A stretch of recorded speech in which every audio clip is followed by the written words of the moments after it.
tomorrow we are moving out of this condo. We are moving to a new condo, condo number 8 for us in Thailand.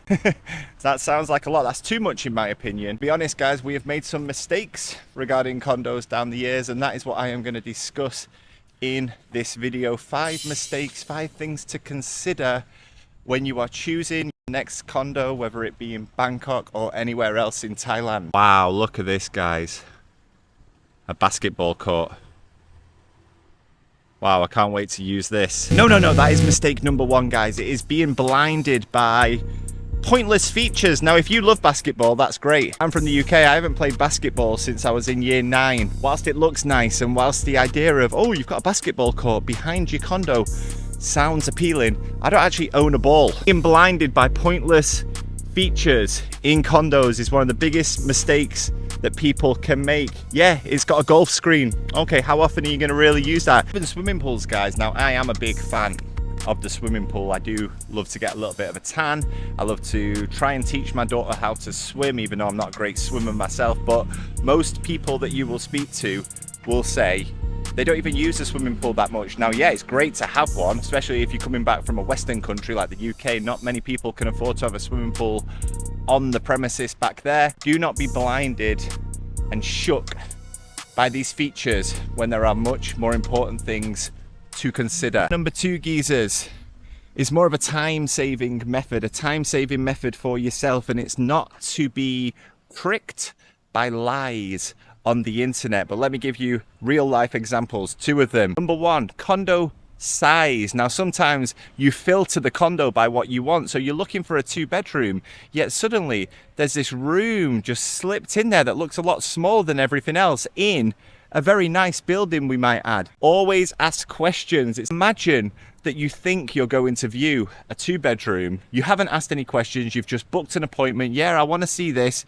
You get there, it's not 50 meters 2-bedroom, it's 30 meters 1-bedroom. It's just a complete waste of time. I don't know why the agents do this. Maybe they think you're going to be gobsmacked by what you find upon arrival and think to yourself, you know what, I'll take this 30 square meter 1-bedroom over the 2-bedroom 50 square meters that I was expecting. If you simply ask the question, confirm the details before booking the appointment, you know exactly what you're getting yourself into. And that also goes for location. Now, this side soi here, soi 93, is right next to Bangkok station. This condo is right next to the station. Perfect location if that is what you require. However, way down that road, there are so many more condos. Now, for most people, maybe getting a bike is not a big problem, but for others, maybe it is a problem. So when they say located on Soi 93 right by Bangkok station,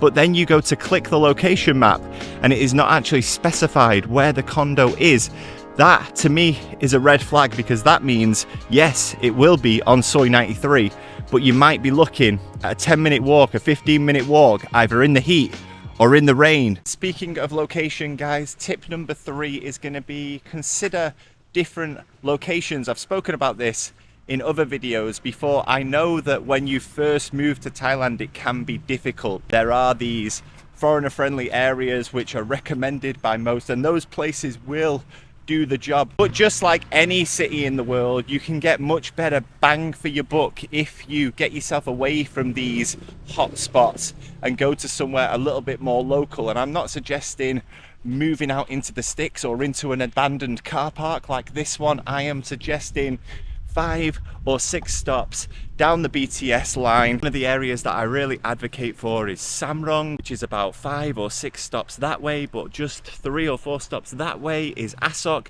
everyone's favorite location. So you're looking at probably an extra 15 minutes on the BTS. By making that compromise, that sacrifice, if you will, you may be able to, for the same price, get a condo which is twice as big, 2 bedrooms as opposed to a studio. You're going to get so much more for your money. What you really need to consider is how much of an impact is it really going to have on your lifestyle. That's a personal thing to you. Now, number 4 is when you actually walk into the condo, and this was a huge mistake I made on my 2nd condo here in the city.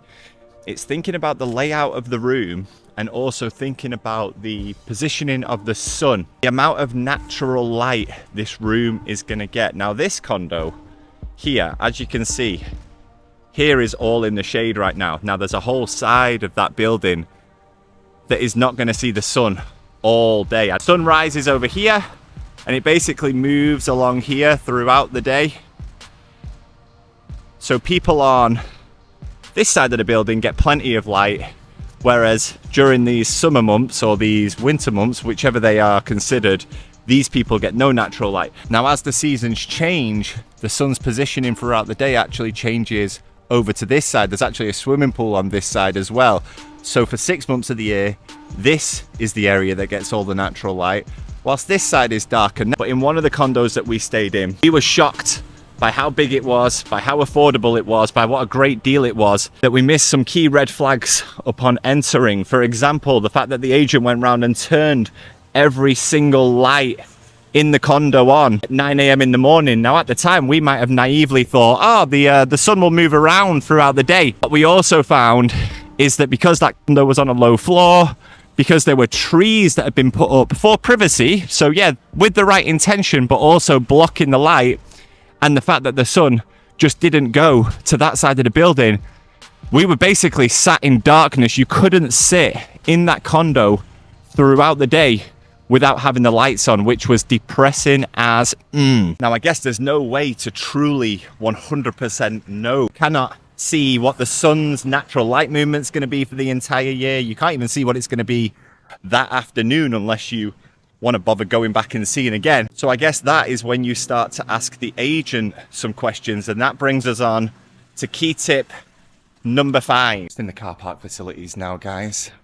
I think it's bringing a real glow to my face. Key tip number 5 is going to be to trust your gut. Now that might sound very cliche, that might sound very throwaway, but you have to trust your gut when it comes to these condos, and I'll give you a couple of examples of how you should do that. A couple of weeks ago, we went and viewed a condo down in Rayong. 67 meters, incredible price. Actually quite a nice room when we were inside, but a couple of things were a little bit off. Number one, we were supposed to be meeting an agent, and upon arrival, the agent messaged my wife and said, let yourself in, take a look for yourselves.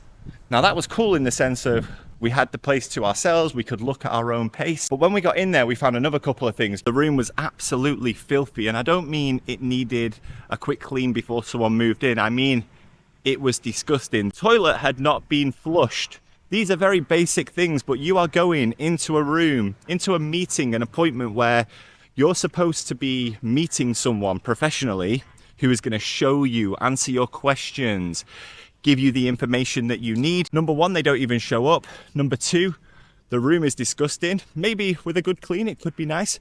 Number three, they've not even bothered to check that the toilet's been flushed. Someone has used the toilet there and not even bothered to flush it. God knows how long that had been sat there. It was horrible. That agent is your point of contact between the owner and you. Even from day one, you need to be listening to your gut and making sure that you feel comfortable and trust them that in the future, if anything goes wrong, they'll sort you out. Of course, there are no guarantees. In one of our condos, when my wife was pregnant, the aircon broke. It took nearly 2 weeks to sort out. Make sure that you've got an agent who's on top of their game, who just sorts shit out immediately, and it's going to make your life a lot easier moving forward. I am feeling very energetic today. Thank you very much. Oh, live energetic.